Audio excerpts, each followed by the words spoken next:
सर्वांना नमस्कार. जय भीम. बहुजन संघटकच्या सर्व प्रेक्षक, विद्वान नेते आणि चिंतक यांना माझा नमस्कार. जय भीम.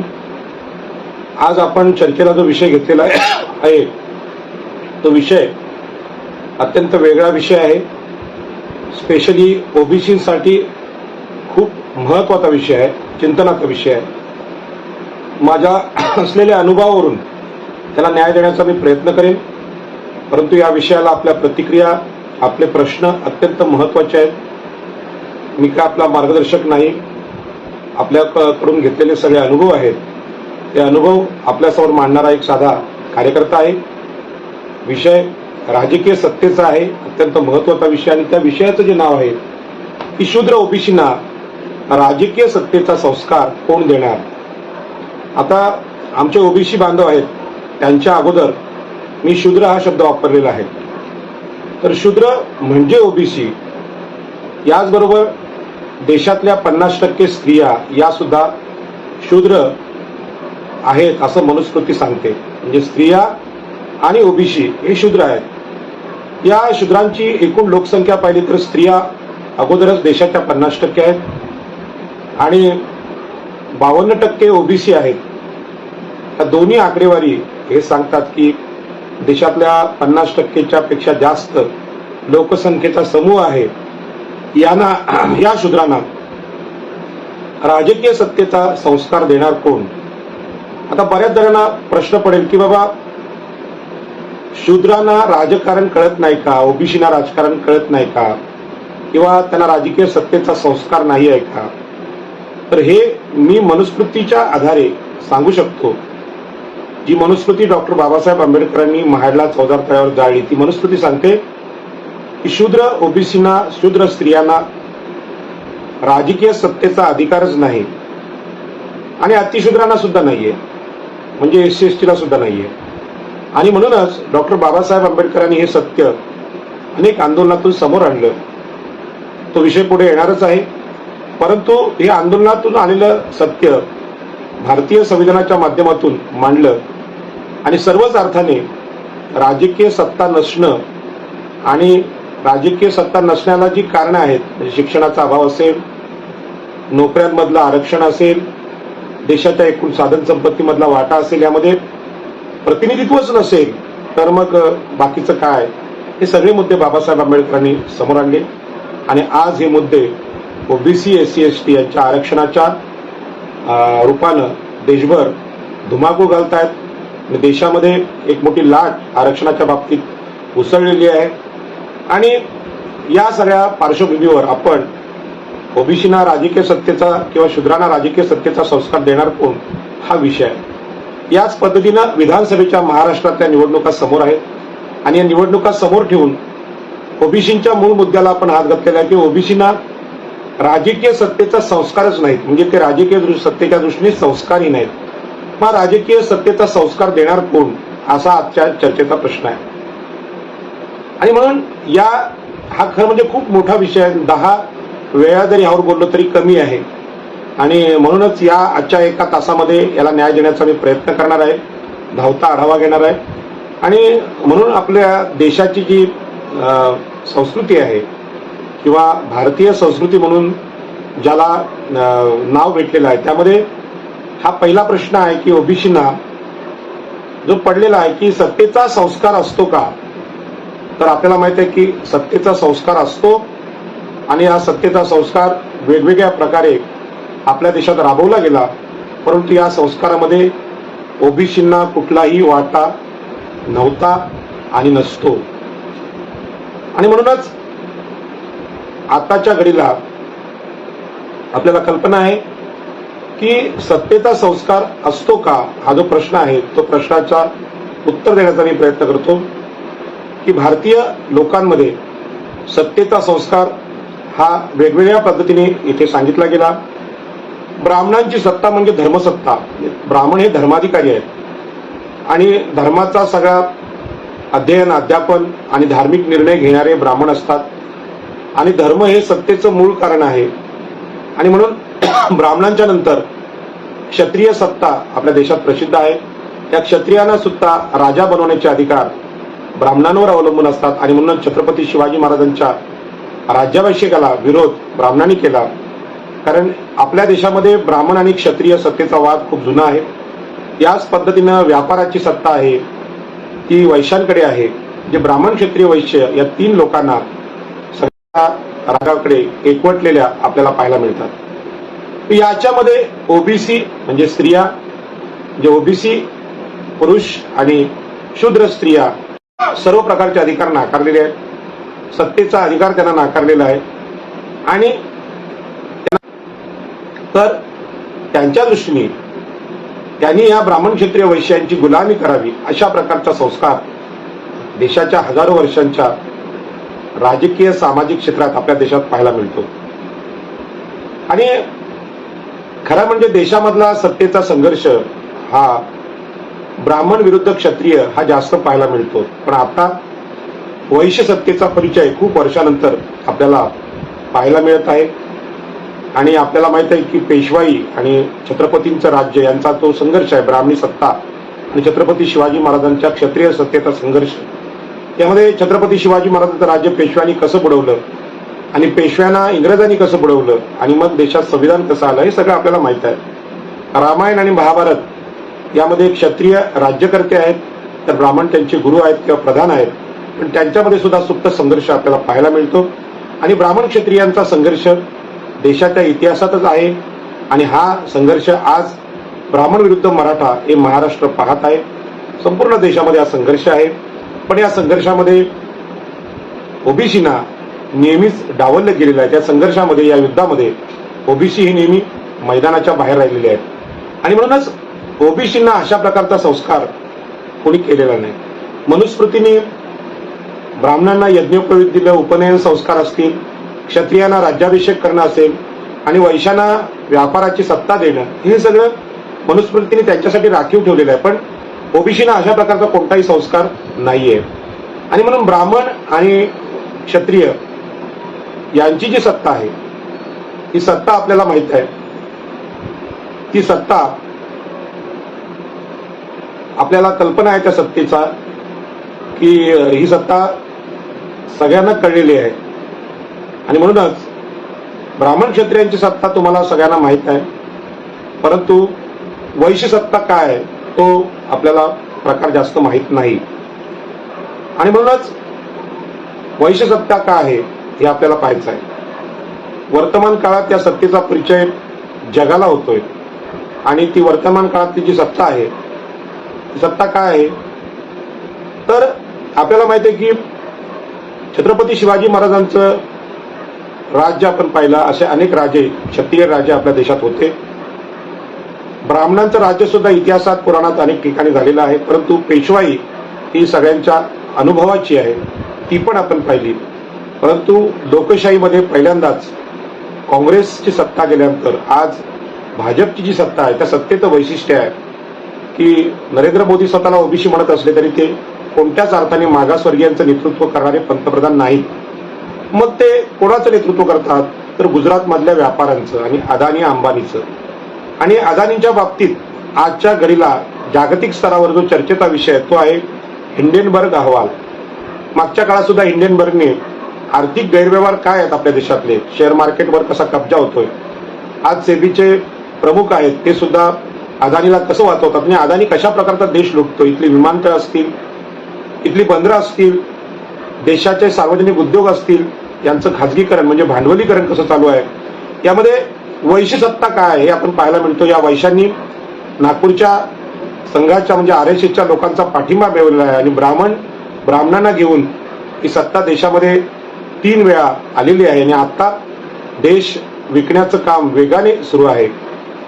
देशाच्या सार्वजनिक जमिनी मुंबईमध्ये आपल्याला माहिती आहे की मुंबईमध्ये आपल्याला कल्पना आहे की मुंबईच्या सगळ्या जमिनी अदानीला देण्याचा डाव आणि मुंबईत घशात घालण्याचा डाव आपल्याला पाहायला मिळतोय. आम्ही सगळ्यांना विकत घेऊ शकतो अशा प्रकारची वक्तव्य मागच्या काळात रिलायन्सने केली होती. कर लो दुनिया मुठ्ठी में. आणि ही दुनिया म्हणजे भारत, यांच्या दृष्टीने भारतच प्रमुख आहे. जसं आपल्याला माहित आहे की वामन अवतारामध्ये 2 पावलामध्ये पृथ्वी व्यापली आणि शेवटचा पाय बळीच्या डोक्यावर घेऊन इथल्या शेतकऱ्याला गुलाम करण्याचा प्रकार आपण पुराणामध्ये पाहिला. अशाच प्रकारचा आता क्षत्रिय सत्ता, गुजरातची सत्ता ही देशाला व्यापू पाहत आहे, देशाला विकू पाहत आहे. आणि म्हणून ब्राह्मण क्षत्रिय वैश्य यांची महायुतीने या देशावर राज्य केलेलं आहे आणि त्याला धर्माचा आशीर्वाद आहे, मनुस्मृतीचा आधार आहे. आणि सध्याचं हिंडेनबर्ग जे प्रकरण आहे ते जगाला सांगतंय की भारतामध्ये कशा पद्धतीचे गैरव्यवहार सुरू आहेत. अनेक जण या सत्तेला वाचवण्याचा प्रयत्न करतायत, परंतु या वैश्य सत्तेचा भयानक अनुभव इथला गरीब जो आहे, ओबीसी, एससी, एसटी, शूद्र, तो घेतोय. कालच मी अलिबागला जाऊन आलो आणि मुंबई गोवा रस्त्याची चाळ उडालेली, रस्त्याला खड्डे पडलेले आहेत. लोकांना वाहनं कशी चालवायची हा प्रश्न आहे. आणि दुसरीकडे आपला देश अदानी आणि अंबानी यांच्या श्रीमंतीच्या आकड्याने विक्रमी वाटचाल, श्रीमंतीची वाटचाल करतोय, परंतु ज्या सुखसुविधा आहेत या लोकांना मिळत नाहीत. विद्यार्थ्यांची अवस्था फार बिकट आहे, गृहिणींची अवस्था बिकट आहे, लोकांना घर चालवणं अवघड आहे, बेरोजगारी प्रचंड वाढलेली आहे. व्यापाऱ्यांच्या सत्तेत व्यापारी जर राज्यकर्ते झाले तर सगळा पैसा हा उद्योगपतींच्या घरात जातोय आणि उद्योगपती बलवान होत चाललेत आणि देश मात्र गरीब होत चालले आहेत. आपण क्षत्रिय सत्ता पाहिली, क्षत्रिय कशी लोटमार करायचे. ब्राह्मणी सत्ता पाहिली, त्या ब्राह्मणी सत्तेने स्त्रिया, शूद्रातिशूद्र यांची अवस्था बिकट केली होती. आणि आज वैश्य सत्ता म्हणजे व्यापाऱ्यांची सत्ता, तुमच्या खिशातले पैसे, नोटबंदी असेल किंवा कोरोनामध्ये जे आपलं शोषण झालं आणि त्यात प्रचंड वेगाने उद्योगपती श्रीमंत झाले, हे आपण सगळं पाहत आलो. आणि म्हणून या सगळ्या सत्ता आहेत, त्या सत्तेमध्ये ओबीसींच्या वाट्याला सत्तेचा चेहरा सुद्धा येत नाही, हे वैशिष्ट्य आहे. आणि म्हणून ओबीसींचं समाधान करण्यासाठी ही वैश्य सत्ता आहे, सांगते की बाबा नरेंद्र मोदी हे ओबीसीच आहेत, ही तुमची सत्ता आहे. परंतु ओबीसींना इतकं वाईट अवस्था जगायला अनुभवायला येते की ही ओबीसींना दिलेली फार मोठी शिवी आहे की नरेंद्र मोदी हे ओबीसी नाहीतच. परंतु ओबीसींचं समाधान करण्यासाठी हा प्रयोग भाजपने केलेला आहे. आणि म्हणून देश विकणारी जी आताची सत्ता आहे, वैश्य सत्ता, ती भाजपच्या रूपाने आपण पाहत आहोत. क्षत्रियांची मात्र बिकट अवस्था झालेली आहे. आणि म्हणून आज आपल्या महाराष्ट्रापुरतं पाहिजे झालं तर एकनाथ शिंदे हे मराठ्यांचे नेते आणि अजित पवार हे मराठ्यांचे नेते यांची अवस्था भारतीय जनता पार्टी आणि अमित शहा यांनी अत्यंत भयानक करून ठेवलेली आहे. आणि या मराठ्यांना ईडी लावून वेगवेगळ्या पद्धतीने आपल्या भाजपामध्ये कसं घ्यायचं आणि कैद कसं करायचं हे धोरण चालू आहे. आणि सगळ्यात मोठा अटॅक हा क्षत्रियांवर आहे. ब्राह्मण आणि वैश्य या देशात एकत्र आलेले आहेत. आणि म्हणून ओबीसी, एससी, एसटी, स्त्रिया या कुठे आहेत, म्हणजे 85% भारत कुठं आहे, हा प्रश्न मी ओबीसीना विचारतोय, या देशातल्या स्त्रियांना विचारतोय. आणि एससी, एसटी म्हणजे शूद्रातिशूद्र, अतिशूद्र लोक हे या प्रश्नाकडे फार भयानक नजरेने पाहत आहेत. एससी, एसटीना क्रिमिनल लावा, त्यांच्यामध्ये विभागणी करा, असा निकाल सर्वोच्च न्यायालयाने दिल्यानंतर देशामध्ये आगडो मुसळला. जे नेहमी संघर्ष करणारे लोक आहेत त्यांनी याविषयी आवाज उठवला. सरकार आज माघार घेण्याच्या परिस्थितीत आहे. तर म्हणजे या बाबतीत एससी, एसटीच्या सोबत ओबीसीनी उतरायला हवं, अशी माझी विनंती मी ओबीसीना करतोय. आता मी जो सगळा इतिहास सांगितला ब्राह्मण, क्षत्रिय, वैश्य यांच्या सत्तेचा, यामध्ये ओबीसीना कुठेच वाटा नाही. हे सगळं प्रास्ताविक करण्याचं कारण आहे की ओबीसीना सत्तेचा संस्कारच नाही, ओबीसीना सत्तेचा वाटा नाही, हे मला सांगायचं आहे. जी काय भांडणं चालली ती ब्राह्मण, क्षत्रिय, वैश्य यांची. आणि म्हणून ही जी सत्ता आहे ही स्वातंत्र्यपूर्व काळात होती. आणि या ब्राह्मण, क्षत्रिय, वैश्य यांच्या 15% सत्तेच्या संघर्षात देशाचा अनेक वेळा पराभव झाला. या पराभवाची कारणं एससी, एसटीला सत्ता नाकारणं, मग ती शस्त्रसत्ता असेल, राजकीय सत्ता असेल, ती सत्ता धर्माची सत्ता असेल आणि ती व्यापाराची सत्ता असेल. देशाच्या 85% लोकांना सत्ता नाकारल्यामुळे आपली अवस्था बिकट झाली, देशाचा पराभव झाला. आणि याची उदाहरणं मी अनेक वेळा दिलेली आहेत की शस्त्रसत्ता म्हणजे राजकीय सत्ता. हा शस्त्र घेण्याचा अधिकार मनुस्मृतीने फक्त क्षत्रियांना दिला होता. 15% ब्राह्मण, क्षत्रिय, वैश्य यांच्यामध्ये 5% क्षत्रिय, त्या 5%मध्ये 2.5% महिला, त्यांना शस्त्राचा अधिकार नाही. राहिलेल्या 2.5%मध्ये आपल्याला माहित आहे की अर्धे वृद्ध, म्हणजे अर्ध्यापेक्षा कमी वृद्ध आणि तेवढीच लहान मुलं. हे जर पाहिलं तर 1% क्षत्रिय उरला. त्या 1% क्षत्रियाला कापून काढलं परकीय सत्तेने. मग मोगल असतील, इंग्रज असतील, पोर्तुगीज असतील, की देशाचा पराभव व्हायचा. आणि मग क्षत्रिय पडले तर ब्राह्मण राज्यकर्ते व्हायचे आणि ब्राह्मण पडले तर वैश्य राज्यकर्ते व्हायचे. आणि आज वैश्य राज्यकर्ते आपण पाहत आहोत म्हणून देशाच्या पराभवाचं कारण ही ब्राह्मण क्षत्रिय वैश्य यांची सत्ता आहे. आणि जोपर्यंत ओबीसींना हा राजकीय सत्तेचा संस्कार मिळत नाही तोपर्यंत देशाची सुरक्षा होणार नाही, हे वास्तव आपल्या इतिहासात आपण पाहतो. आणि म्हणून वर्णव्यवस्था, ब्राह्मणी धर्म, वर्णाश्रम व्यवस्था ही नाकारण्याचा प्रयत्न इतिहासात सुद्धा झाला. आणि हा प्रयत्न भगवान गौतम बुद्ध, भगवान महावीर आणि चार्वाक यांनी केला. वैज्ञानिक दृष्ट्या चिकित्सा करून त्यांनी ही ब्राह्मण क्षत्रिय वैश्य यांची सत्ता नाकारली. परंतु ओबीसींना सत्ता, शूद्रातिशूद्रांना सत्ता देण्याचा जो संस्कार आहे हा मागच्या काळात मागे पडला. सम्राट अशोकाच्या काळात अशा प्रकारची राजकीय सत्ता, समानतेची सत्ता देशाने अनुभवली. पण त्यानंतर छत्रपती शिवाजी महाराजांचं जे राज्य आहे ते राज्य आपण पाहिलं रयतेच्या राज्याच्या रूपाने. पण खऱ्या अर्थाने शास्त्रीय चर्चा याची झालेली आहे की डॉक्टर बाबासाहेब आंबेडकरांच्या काळात, महात्मा ज्योतिबा फुलेंच्या काळात. आणि म्हणून इंग्रजी सत्तेने भारतात शिक्षणाची सुरुवात केलेली आहे. म्हणजे इंग्रज जेव्हा भारतात आले तेव्हा शिक्षणाची सुरुवात झाली. आणि पहिलं पुस्तक सावित्रीबाई फुले यांच्या हातात चर्चने दिलेलं आहे. आणि या पुस्तकामुळे सावित्रीबाई फुले आणि महात्मा ज्योतिबा फुले यांनी शिक्षणाची चळवळ आपल्या देशात राबवली. त्याची सुरुवात त्यांनी स्त्रियांच्या शिक्षणाने केली. कारण या देशातल्या 50% स्त्रिया सुद्धा शूद्र आहेत. ओबीसी या शब्दाचा अर्थ केवळ ओबीसी पुरुष नाहीत तर शूद्र स्त्रिया सुद्धा आहेत. आणि त्यांना शिक्षण नसेल तर त्यांच्या पोटी जन्माला येणारा भारत हा सुद्धा गुलाम जन्माला येईल.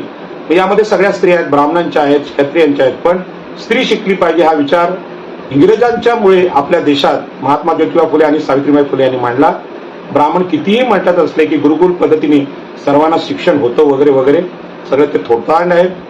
शिक्षणाची देवी सरस्वती नाही तर शिक्षणाची माता अहिल्या माता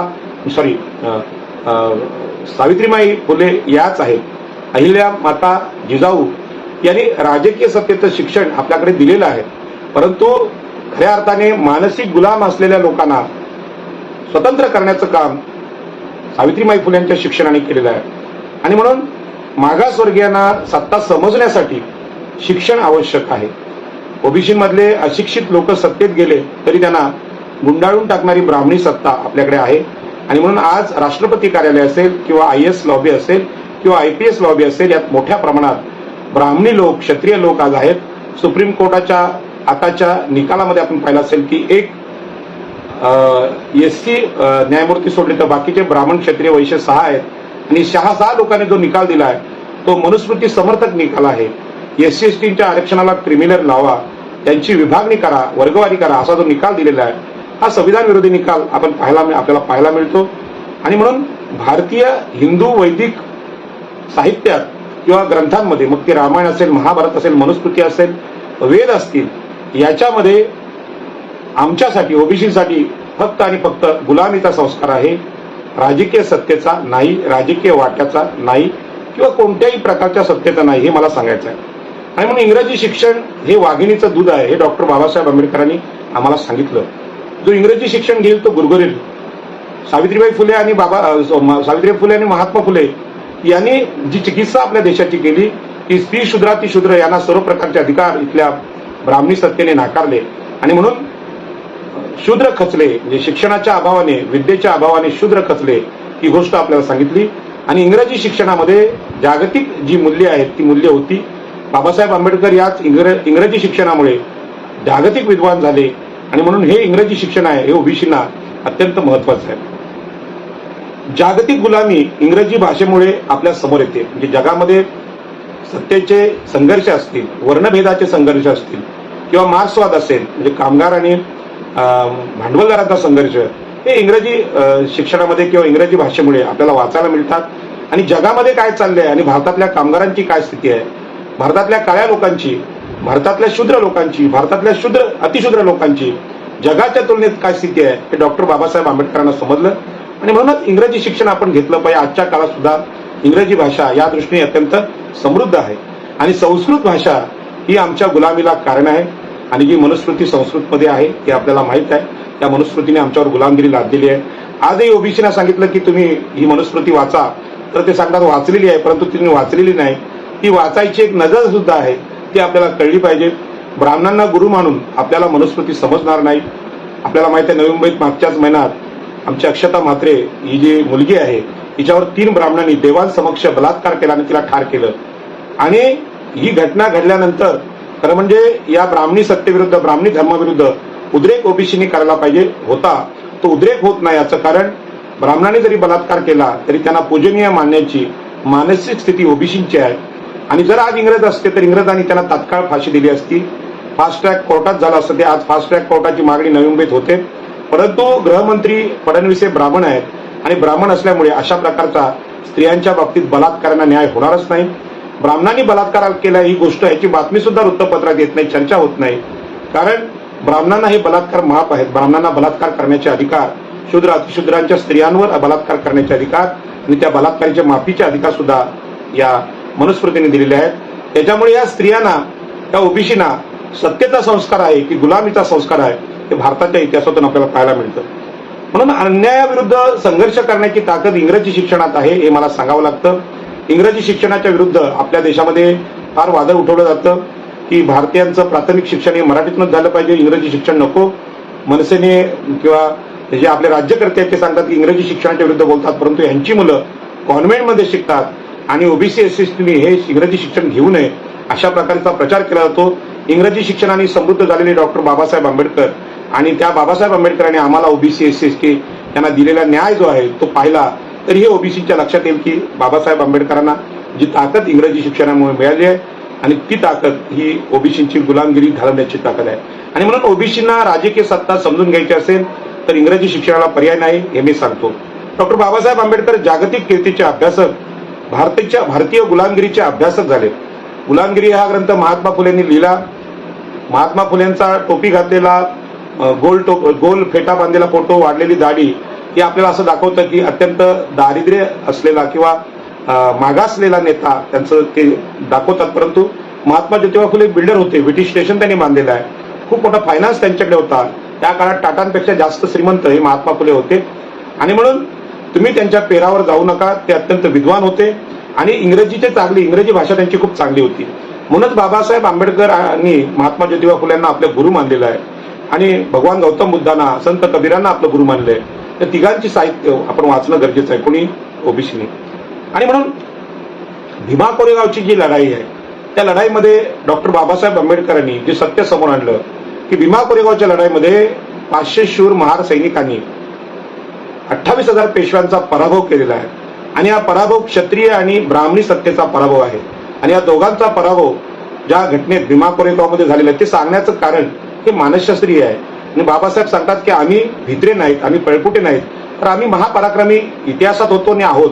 परंतु ह्यांची ओळख करून देण्याचं काम किंवा त्यांच्याबद्दल इतिहास म्हणून लिखाण करण्याचं काम इथली ब्राह्मणी सत्ता किंवा मराठा इतिहासकार असतील किंवा ब्राह्मणी इतिहासकार असतील, वैश्यांचा विषयच नाही, ते कधी करणार नाहीत. आणि म्हणून हे काम डॉक्टर बाबासाहेब आंबेडकरांनी केलं. आणि अशाच प्रकारच्या लढाया ओबीसीच्या सुद्धा आरमारामध्ये, छत्रपती शिवाजी आरमारामध्ये आगरी, कोळी, माळी, भांडरांच्या लढाया अनेक आहेत. परंतु या लढायांची नजर डॉक्टर बाबासाहेब आंबेडकरांनी भीमा कोरेगावच्या युद्धातून आम्हाला दिलेली आहे. क्रांती प्रतिक्रांती हे सुद्धा पुस्तक आहे, बाबासाहेबांचं या दृष्टीने वाचनीय पुस्तक आहे. आणि मग मनुस्मृती प्रणित सत्ता जी आहे ती स्त्री शूद्रांच्या शोषणाची सत्ता आहे. यामध्ये ओबीसींच्या सत्तेचा कोणताही संस्कार नाही, ओबीसींच्या सत्तेचा कोणताही विचार यामध्ये नाही. आणि म्हणून वर्तमान भारतीय राजकारण आहे हे सुद्धा हे शोषणाचं राजकारण आहे. म्हणजे बाबासाहेब आंबेडकरांचं संविधान या देशात असलं तरी प्रभाव मात्र मनुस्मृतीचा, हिंदू वैदिक धर्माचा असल्यामुळे आजही हे शोषणाचं राजकारण आहे. आणि म्हणून ओबीसी, एससी, एसटी यांना क्रिमिनल लावा, त्यांच्यातून प्रतिनिधित्व मिळवणारी लोक आहेत त्यांना खाली दाबा, अशा प्रकारचा निर्णय मान्य उच्च न्यायालयाकडून येतो. हा निर्णय सुद्धा ओबीसींना राजकीय, सामाजिक, धार्मिक जे त्यांचा वाटा आहे तो नाकारण्याचा प्रकार आहे.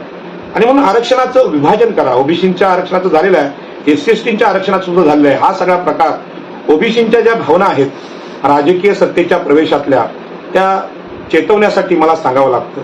आणि म्हणून हिंदू धर्म शूद्रातिशूद्रांच्या गुलामीचा धर्म आहे, त्याचंच नाव ब्राह्मणी धर्म आहे. आणि म्हणून आमच्या अक्षताताईच्या वरच्या बलात्काराबद्दल ओबीसींना राग न येण्याचं कारण त्यांनी हा धर्म डोक्यावर घेतलेला आहे. त्यामुळे आमच्या स्त्रियांवर जरी बलात्कार झाले तरी आम्हाला राग येत नाही. आणि हाच मनुस्मृतीचा धर्म आहे. हा मनुस्मृतीचा धर्म आमच्या गुलामीचा आहे. ओबीसींना राजकीय सत्तेचा संस्कार देणार कोण या सगळ्या धर्मामध्ये, हा मोठा प्रश्न आहे. ब्राह्मण, क्षत्रिय, वैश्य ही आपली सत्ता कधीच सोडणार नाही आणि ते कधीच सत्तेचा संस्कार आमच्यावर करणार नाही.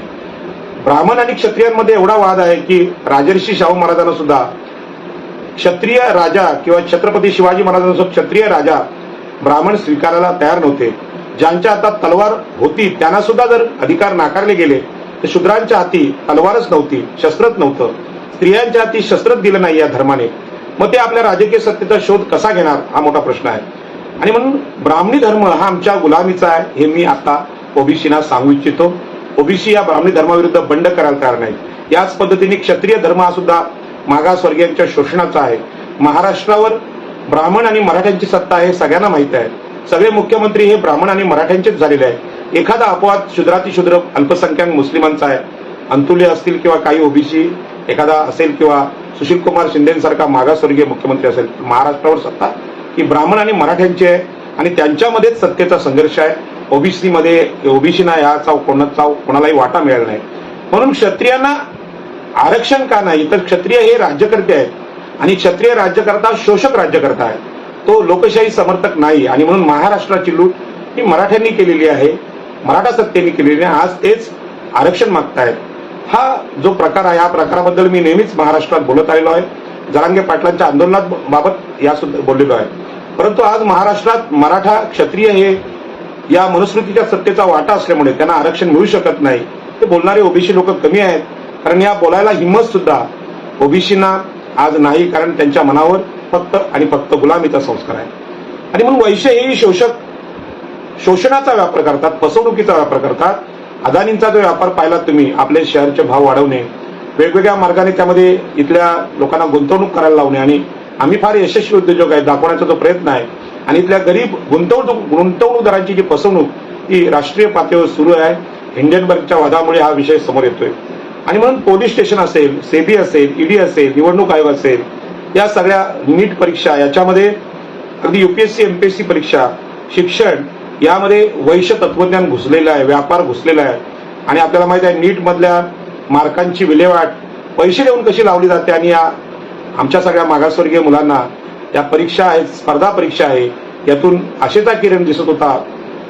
शैक्षणिक सत्तेच्या उदयाचा, प्रशासनातल्या सत्तेचा उदयाचा मार्ग दिसत होतो. मार्ग बंद करण्याचं काम इथे झालेलं आहे आणि हे सगळे प्रकार वैश्य सत्तेच्या काळात शूद्रांच्या विरोधी सुरू आहेत.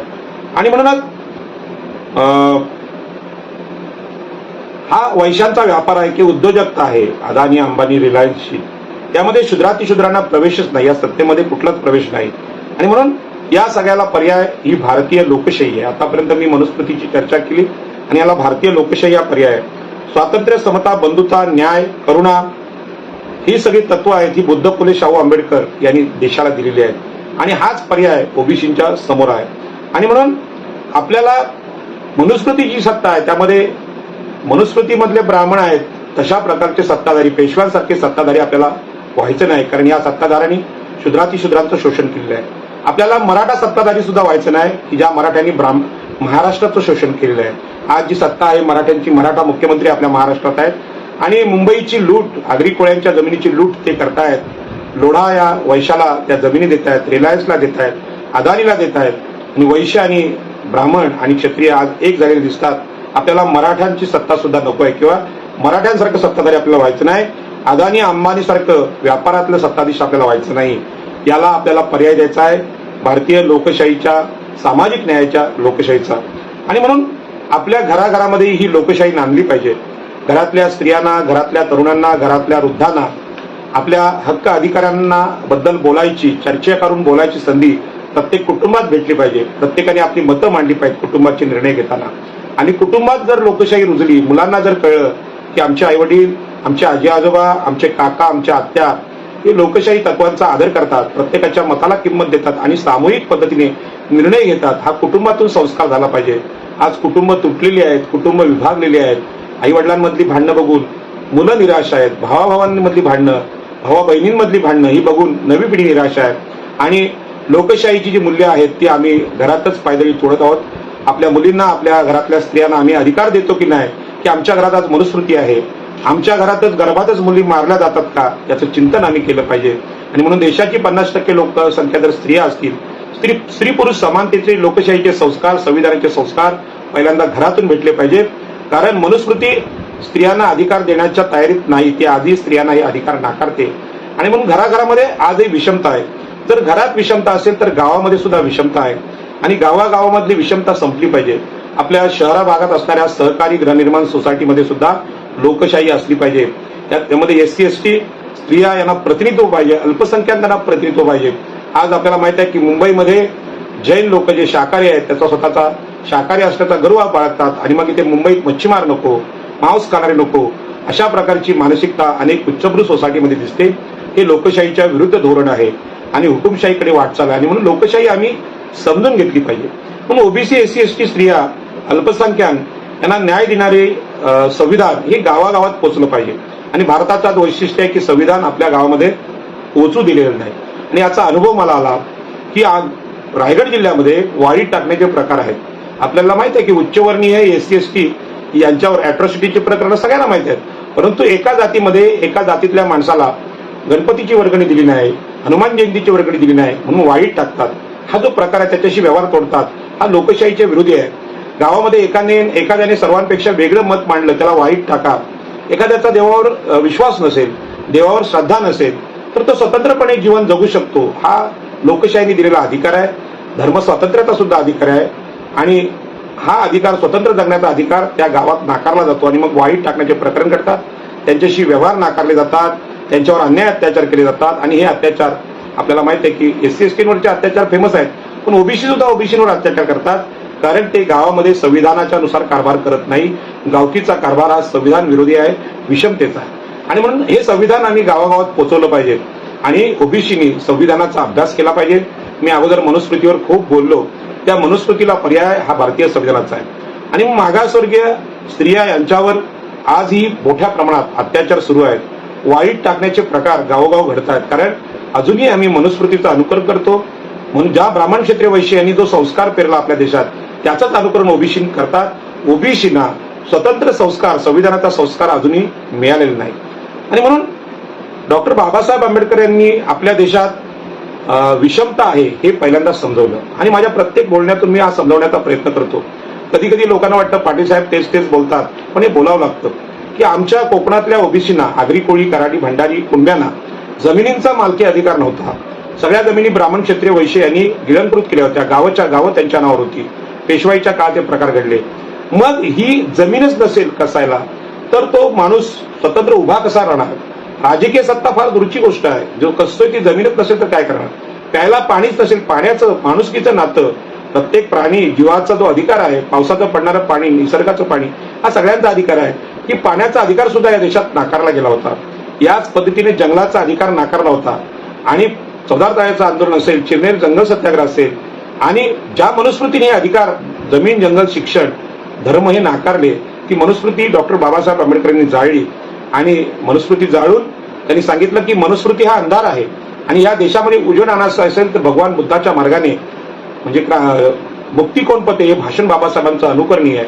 ते ओबीसीसाठी भाषण आहे आणि त्या भाषणातून बाबासाहेब सांगतात की तुम्हाला खऱ्या अर्थाने मुक्ती आणायची असेल तर मनातली मनुस्मृती आपण जाळली पाहिजे. आणि मनुस्मृती म्हणजे काय तर स्त्रियांना कमी लेखणं, आपल्या घरातल्या स्त्रियांना कमी लेखणं. मनुस्मृती म्हणजे शूद्र अतिशूद्रांना कमी लेखणं आणि त्यांचं शोषण करणं, स्त्री शूद्राचं शोषण करणं. या गोष्टी ओबीसींच्या आचरणात असतील, त्या ओबीसींनी ते घालवल्या पाहिजे. तो धर्म हा ब्राह्मण क्षत्रिय वैश्यांचा मनुस्मृती धर्म आहे, तो आमचा धर्म नाही. मग आमचा धर्म कोणता? तर आमचा धर्म हा संविधानाचा आहे. आणि म्हणून या संविधानाच्या धर्माला पूरक असा धम्म डॉक्टर बाबासाहेब आंबेडकरांनी 1956 दिला. त्याचा सुद्धा अभ्यास ओबीसींनी केला पाहिजे. आणि म्हणून हे सगळी जी आंदोलन आहेत, सामाजिक आंदोलन आहेत, या देशामध्ये विषमता आहे सांगण्याचा प्रयत्न बाबासाहेब आंबेडकरांनी केलेला आहे. आणि म्हणून आजची स्थिती जी आहे ती स्थिती फार भयानक आहे की 52% ओबीसीची संख्या आहे, स्त्रिया आणि पुरुषांची. ही 52% लोकसंख्या असं सुद्धा आजही आम्ही गुलामीत जगतोय. एससी एसटीची लोकसंख्या त्यापेक्षा फार कमी आहे, परंतु ओबीसीची संख्या फार मोठा अख्खा देश त्यांनी व्यापलेला आहे. तरी सुद्धा ते मतदार असून निवडून का येत नाही? याची कारणं मानसिक आहेत. आणि ही मानसिक कारणं घालवायची असेल तर ओबीसींना राजकीय सत्तेचा संस्कार देणार कोण? हा जो सुरुवातीचा प्रश्न आहे, त्या प्रश्नावरचा उपाय मी सांगतो की ओबीसींना राजकीय सत्तेचा संस्कार डॉक्टर बाबासाहेब आंबेडकरांनी दिला. महाराष्ट्रात मी सांगत नाही, परंतु बाबासाहेब आंबेडकरांचे सहकारी हे बाबासाहेब आंबेडकरांच्या राजकीय पक्षातून त्या काळात निवडून आले. त्यांचं नाव नारायण नागू पाटील.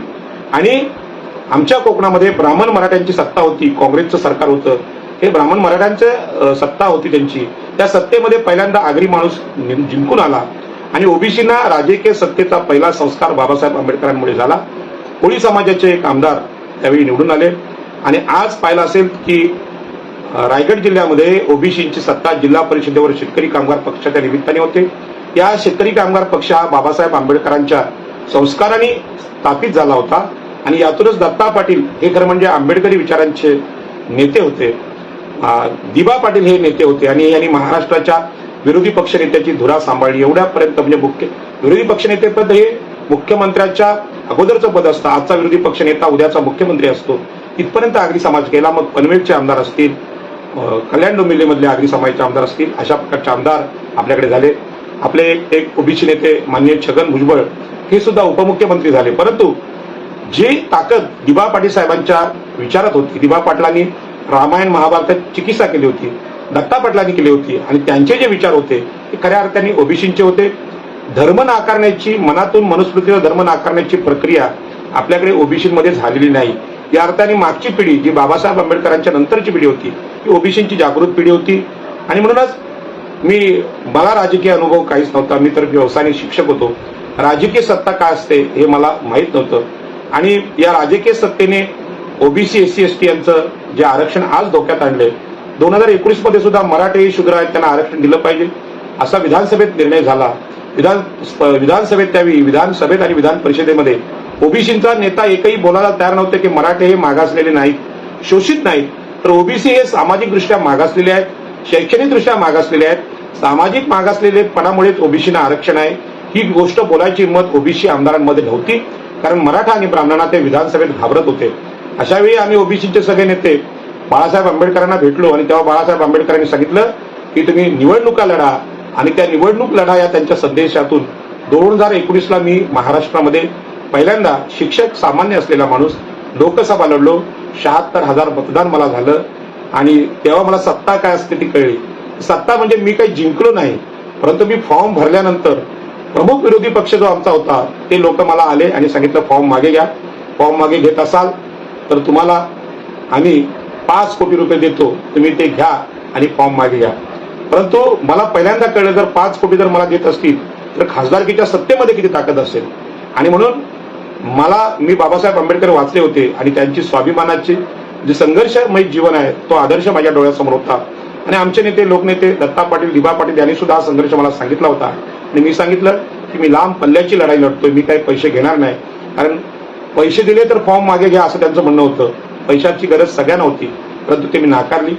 याच पद्धतीनं हा संस्कार माझ्या मनावर झाला आणि आत्ताची लोकसभा सुद्धा मी लढलो बहुजन समाज पार्टीतून. त्यामुळे काशीराम साहेबांचं चरित्र माझ्यासमोर आलं. जी गोष्ट बाळासाहेब आंबेडकरांनी केली तीच गोष्ट काशीराम साहेबांनी सुद्धा अनेक ओबीसी लोकांना नेतृत्व देऊन केली. मला या निमित्ताने सांगायचं की बाबासाहेब आंबेडकरांनी ओबीसीना सत्तेचा मार्ग हा दाखवला. स्वातंत्र्यानंतर लगेचच तो मार्ग दाखवला आणि त्यामुळे आज ओबीसी आगरी कोळ्यांचे आमदार आज काही प्रमाणात तिथे दिसतात. परंतु ओबीसीना सत्तेचा संस्कारच नव्हता आणि हा सत्तेचा संस्कार कुठलाही ब्राह्मण किंवा कुठलाही मराठा किंवा कुठलाही वैश्य व्यापारी देऊ शकत नव्हता. हे या देशातलं वास्तव आहे आणि ते वास्तव मी ओबीसीना सांगण्याचा प्रयत्न करतोय. हा संस्कार डॉक्टर बाबासाहेब आंबेडकरांनी दिला आणि म्हणून रायगड जिल्ह्यामध्ये एक सत्तेचा मोठा समूह तयार झाला आणि तिथे आगरी आमदारांची परंपरा झाली. जिल्हा परिषदेमध्ये, पंचायत समितीमध्ये, ग्रामपंचायतीमध्ये ओबीसी निवडून यायला लागले. आणि आपल्याला माहिती आहे की मंडल आयोगाने ओबीसीना हे सत्तेचा अधिकार आहे तो दिलेला आहे. आणि म्हणून मंडल आयोगाच्या आंदोलनातल्या सगळ्यांना मी त्रिवार वंदन करतो. आणि स्थानिक स्वराज्य संस्थांमध्ये त्यांनी सत्ता दिल्यामुळे ग्रामपंचायतीमध्ये, महापंचायतमध्ये, महानगरपालिकेमध्ये अनेक ओबीसी सत्ताधारी होऊ लागले.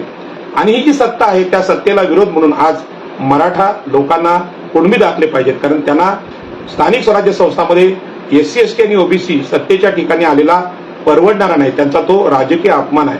आणि म्हणून देशातली जी मूळ लढाई आहे की ओबीसीना सत्ता नाकारणं, ओबीसी एससी एसटीना सत्ता नाकारणं हे ब्राह्मण क्षत्रिय वैश्य यांचं त्यांच्या सत्तेचं ध्येय आहे. त्यामुळे कुठूनही चुकूनही ओबीसींचा गौरव, ओबीसींचा विजय झालाय अशा नोंदी पत्रकार सुद्धा घ्यायला तयार नाहीत. आणि म्हणून लोकनेते दिबा पाटलांचं नाव नवी मुंबई विमानतळाला द्या हे आम्ही जेव्हा मागणी करतो तेव्हा सगळे ब्राह्मण क्षत्रिय वैश्य एकत्र येतात. एकनाथ शिंदे सारखा मराठा येतो सांगतो बाळासाहेब ठाकरेंचं नाव द्या, म्हणजे सीकेपींचं नाव द्या, पण इथला जो भूमिपुत्र आहे, जमिनीचा मालक आहे, ते ओबीसी नेते, लोकनेते दिबा पाटलांचं नाव नको. या सगळ्या आंदोलनातून ओबीसी नाही सगळं समजतंय की या देशातली परिस्थिती आमच्या विरोधात आहे. या अशा काळात बाबासाहेब आंबेडकरांनी हा सत्तेचा संस्कार आमच्या मनावर वेगवेगळ्या आंदोलनातून केला. आज बाळासाहेब आंबेडकर असतील, आपले काशीराम साहेब असतील, बहन मायावती असतील, हे ओबीसीना समजवण्याचा प्रयत्न करतात. पण हे सगळे एससी एसटी लोक आहेत, अतिशूद्र लोक आहेत. मग अतिशूद्र लोक आमच्या सत्तेचा संस्कार आमच्या मनावर करतायत, बाबासाहेब आंबेडकर करतात. पण मग ब्राह्मण क्षत्रिय वैश्य हे का संस्कार देत नाहीत? यांच्या धर्माचे आम्ही हिंदू आहोत सगळे, मग आम्हाला हे सत्तेचा मार्ग का नाकारतात? तर या सत्तेचा, ब्राह्मणी सत्तेचं वैशिष्ट्य आहे की त्यामध्ये शूद्रांना गुलाम ठेवण्याची प्रक्रिया हजारो वर्ष चालू आहे. आणि यामुळे भारताचा नेहमीच पराभव परकीय लोकांकडून होत आला. ओबीसींची अवस्था फार बिकट झालेली आहे, एससी एसटीची अवस्था बिकट झालेली आहे. पण भारतीय संविधानाने दिलेल्या ताकदीमुळे आज एससी एसटी समाज या सगळ्या लढ्यामध्ये काही ठिकाणी सत्तेमध्ये उतरलेला आहे. परंतु ही सत्ता मर्यादित आहे. महाराष्ट्राचा मुख्यमंत्री होणं, महाराष्ट्राचा गृहमंत्री होणं, महाराष्ट्राचा महसूल मंत्री होणं, देशाचा पंतप्रधान होणं, देशाचा गृह विभागाचा प्रमुख होणं, ह्या ज्या गोष्टी आहेत हे ओबीसी एससी एसटीना आता खूप दूर आहे. म्हणजे दिल्ली बहुत दूर आहे ही जी भाषा आहे, तशी महाराष्ट्राची विधानसभा सुद्धा यापासून दूर आहे. याचं कारणच आहे की बहुसंख्य ओबीसीना आम्हाला सत्तेचा संस्कार कोणी दिलेला आहे हेच माहीत नाही.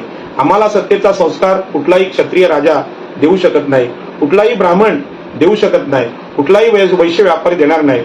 नरेंद्र मोदींना जसं इलेक्ट्रॉल बॉन्ड घेऊन सगळे उद्योगपती आज समोर आहेत, म्हणजे ते अमित शहाना म्हणजे पैसा पुरवला असेल किंवा नरेंद्र मोदींना हे अदानी आणि अंबानी असतील, रिलायन्स असतील, सगळे उद्योगपती असतील आणि काही ठिकाणी त्यांनी जबरदस्ती करून पैसा दिलेला आहे.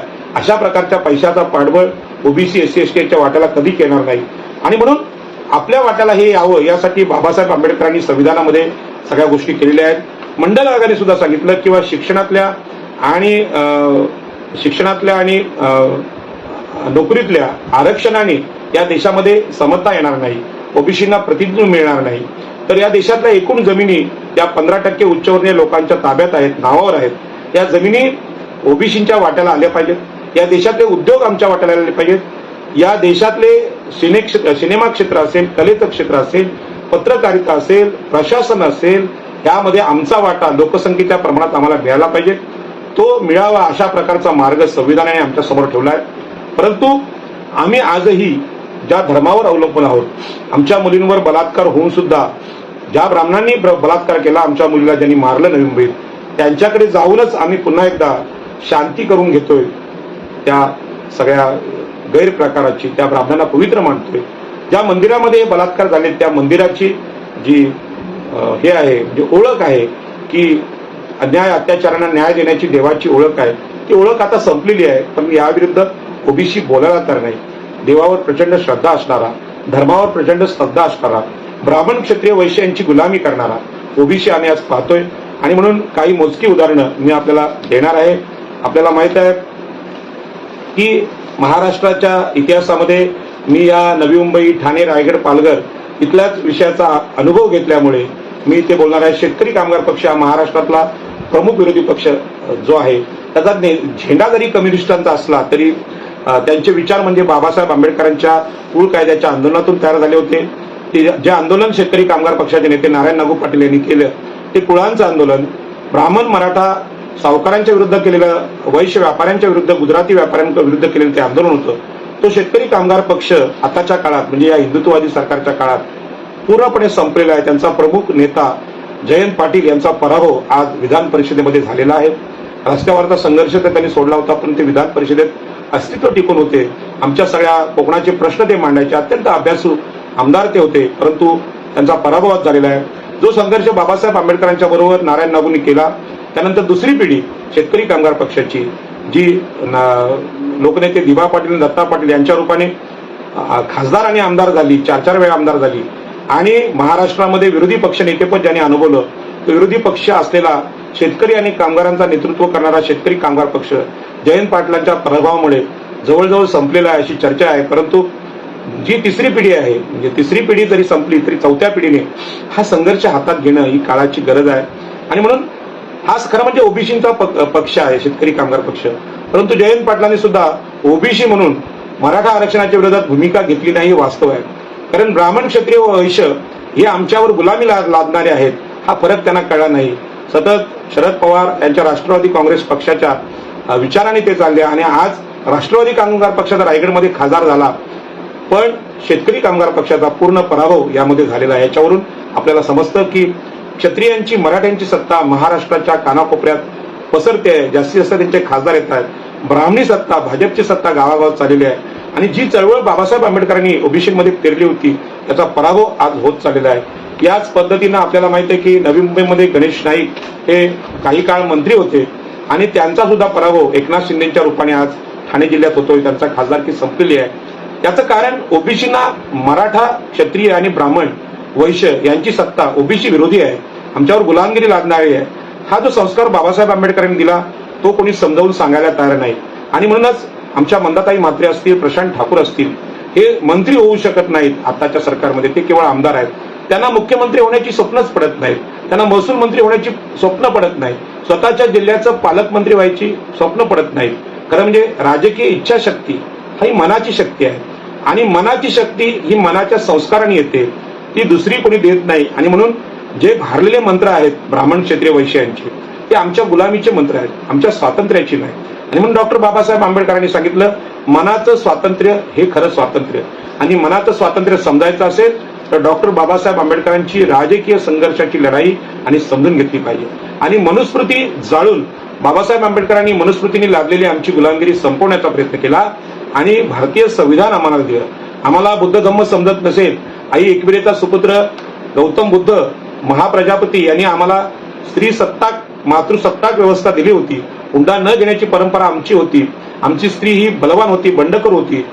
15-15 दिवस समुद्र असणाऱ्या आपले भाऊ, आपले पती, आपले सासरे यांच्या पश्चात एकटी स्त्री घर आणि गावाचं रक्षण शस्त्र हातात घेऊन, काती कोयते घेऊन करत होते. त्या स्त्रियांचा बलात्कार आज देवासमोर आणि ब्राह्मणासमोर झालेला आहे.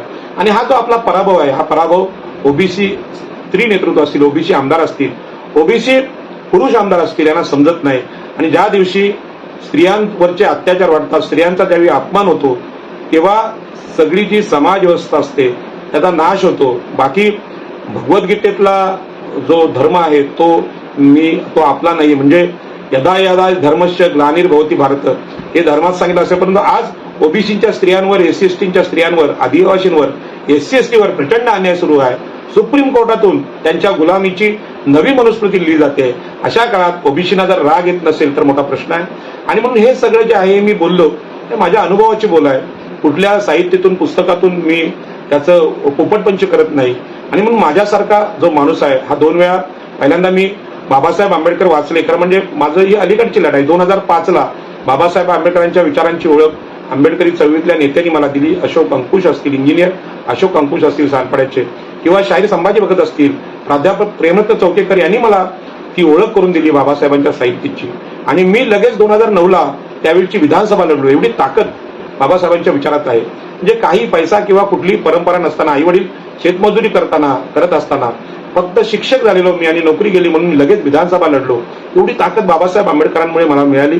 आणि 2019ला बाळासाहेब आंबेडकरांमुळे मी लोकसभा लढलो. 76,000 मतदान घेतलं. लोकसभा मावळ मतदारसंघ हा खूप मोठा मतदारसंघ आहे. खूप मोठी हिंमत त्याला लागते. तुम्ही जिंकलात नसाल तर मतदारसंघ फिरणं ही सुद्धा मोठा संस्कार आहे. आणि आता मी पुन्हा एकदा लोकसभा लढलो आणि ते बीएसपी मधून लढलो. पहिली निवडणूक ही जी आहे लोकसभेची ही वंचित मधून झाली, दुसरी निवडणूक बीएसपी मधून झाली. आणि ओबीसीसाठी हे अत्यंत महत्त्वाचे शिक्षण आहे. आणि हे राजकीय शिक्षण बाळासाहेब आंबेडकरांनी पहिल्यांदा मला दिलं. बाबासाहेब आंबेडकरांचा संस्कार आगरी समाजावर खूप अगोदर झालेला आहे, परंतु तो बाबासाहेब आंबेडकरांचा संस्कार लोकनेते दत्ता पाटील, दिबा पाटील यांच्या मृत्यू पश्चात निघून गेला. हा संस्कार त्यांच्या साहित्यातून, त्यांचे लेख किंवा त्यांचे जे वक्तव्य आहे ते आता रेकॉर्ड झालेलं नसल्यामुळे अजूनही ओबीसीना समजत नाही की दिबा पाटील नक्की कोण होते. दिबा पाटील आंबेडकरी होते की डावे होते, दत्ता पाटील हे डावे होते की आंबेडकरी होते. परंतु हे दोन्ही नेते ज्या अर्थाने त्यांनी देव नाकारला होता, इथल्या ब्राह्मण, क्षत्रिय, वैश्य यांच्या विरुद्ध लढाई स्वीकारली होती.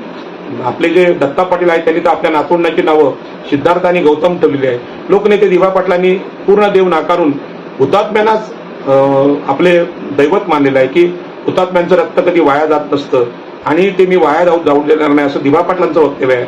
आणि दिबा पाटील हे बुद्धमूर्ती ठेवून बोलायचे. आज मी माझ्या जीवनाची जी सुरुवात केलेली आहे ते माझ्या मनातली गुलामी घालवायची असेल तर मनाची गुलामी घालवणं म्हणजे मन हेच प्रमुख आहे, आत्मा हा प्रमुख नाही. जे आत्म्याचं तत्वज्ञान आहे, मनुस्मृतीचं किंवा भगवद्गीतेचं किंवा वेदांचं, ते तत्वज्ञान, आत्मा, चमत्कार, देव, हे भगवान बुद्धांनी नाकारलं होतं. आणि भगवान बुद्धांनी मानवी मन हे स्वातंत्र्याचं कारक आहे आणि राजकीय सत्तेचं सुद्धा कारक आहे. आणि राजकीय सत्ता ही समानतेची आहे, न्यायाची आहे. ही सत्ता द्यायची असेल, भगवान बुद्धांचं तत्वज्ञान आपल्याला कळलं पाहिजे. आणि आजही माझ्या घरात भगवान बुद्धाची मूर्ती ठेवूनच हा विचार मी स्वीकारलेला आहे. तो समतेचा विचार आहे. आणि म्हणून बाबासाहेब आंबेडकरांनी मुक्ती कोणपती हा विचार सांगितलेला आहे. ती मुक्ती पहिली मनाची मुक्ती आहे, सामाजिक मुक्ती आहे, धार्मिक मुक्ती आहे. आणि असा मुक्ती असलेला नेता खऱ्या अर्थाने राजकीय सत्ता म्हणजे काय हे देशाला सांगू शकतो. असा नेता सम्राट अशोकांच्या रूपाने आपण पाहिला, असा नेता छत्रपती शिवाजी महाराजांच्या रूपाने आम्ही पाहिला, असा नेता अहिल्या मातेच्या रूपाने पाहिला. असं नेतृत्व महात्मा ज्योतिबा फुले, सावित्रीबाई फुलेंचं आणि शिक्षण हक्कातून आपण पाहिलं. शिक्षण हक्क हा सुद्धा महत्वाचा आहे. मी जे बोलतोय त्यासाठी आपण शिकलेलं असलं पाहिजे. प्रमाणित मराठी काय ही आपल्याला कळली पाहिजे. आणि म्हणून माझ्यासारखे हरणारे लोक आहेत आज ओबीसीचे, त्या हरणाऱ्या लोकांकडे प्रचंड मोठा अनुभव आहे. त्यांनी बोलून दाखवला पाहिजे. आणि आम्ही का हरतो? मराठा खासदार सतत निवडून का येतात? मराठ्यांकडे जमिनी किती प्रमाणात आहेत? हजारो कोटींचा पैसा कुठून आलेला आहे? कष्ट करून यांनी कमावलाय का? या देशाची लूट करून कमावला आहे. त्यामुळे ओबीसी मधला न्यूनगंड घालवायचा असेल तर त्यांनी लढलं पाहिजे, संघर्ष केला पाहिजे. आपल्या पराभवातून सुद्धा शिकण्यासारखं खूप आहे. माझे झालेले जे सगळे पराभव आहेत हे माझ्या मनावर एक संस्कार टाकून गेले की ओबीसीचा, एससी एसटीचा जो सतत पराभव होतोय, त्या पराभवाची कारणं या नेतृत्वामध्ये शिक्षण कमी आहे, विद्वत्ता कमी आहे, त्यांचं चारित्र्य कमी प्रतीचं आहे असं नाही. आणि म्हणून बाळासाहेब आंबेडकरांचा नेहमीच पराभव होतोय. त्या पराभवाबद्दल महाराष्ट्रात चर्चा होते, परंतु याच बाळासाहेब आंबेडकरांनी मायक्रो ओबीसीना सत्ता दिली, माझ्यासारख्या ओबीसीना संघर्ष करायची, लोकसभा लढवायची संधी दिली, काशीरामजींनी अशा प्रकारची संधी दिली. मी आता बीएसपी मधून लढलो. दोन्ही राजकीय पक्षांच्या प्रत्येक सामान्य कार्यकर्त्यांबद्दल मी मनापासून कृतज्ञता व्यक्त करतो. आणि तुमच्याकडे जे ओबीसी येतील त्यांना येणारे विधानसभेचं तिकीट द्या, त्यांना लढू द्या. ते जिंकणार नाहीत, पण विधानसभा हरणं, लोकसभा हरणं हे एक शिक्षण आहे, की कुठल्याही पुस्तकामध्ये नाही. आणि म्हणून राजकीय सत्तेचा संस्कार हा तुम्ही किती विद्वान असा, IAS व्हा, IPS व्हा, ती पण सत्ताच आहे. परंतु नेता होणं, विधानसभेत जाणं, नवीन कायदे बनवणं, लोकसभेत जाणं, ते कायदे बनवणं. आज एससी एसटीच्या आरक्षणावर जेव्हा कुऱ्हाड कोसळली तेव्हा एससी एसटीचे खासदार तिथे गेले लढायला आणि त्यांनी तो मुद्दा मांडला. मला माहित आहे ताकद असते नेतृत्वाची. आज भारताची लोकसभा धोक्यात आहे, महाराष्ट्राची विधानसभा धोक्यात आहे. ब्राह्मण क्षत्रिय वैश्यांची प्रचंड ताकद वाढत चालली आहे. आणि आपले जे निधी आहेत, सामाजिक कल्याणाचे, लोककल्याणाचे निधी, त्यांची वाट लावली जाते आहे. आणि म्हणून आता राजकीय सत्ता हस्तगत करणं ही काळाची गरज आहे. एकलव्याचा अंगठा कापून त्याला क्षत्रिय सत्ता कायम विजयी कशी होईल आणि आदिवासींना सत्तेपासून वंचित कसं ठेवता येईल ही गोष्ट महाभारतातली आपल्याला माहित आहे.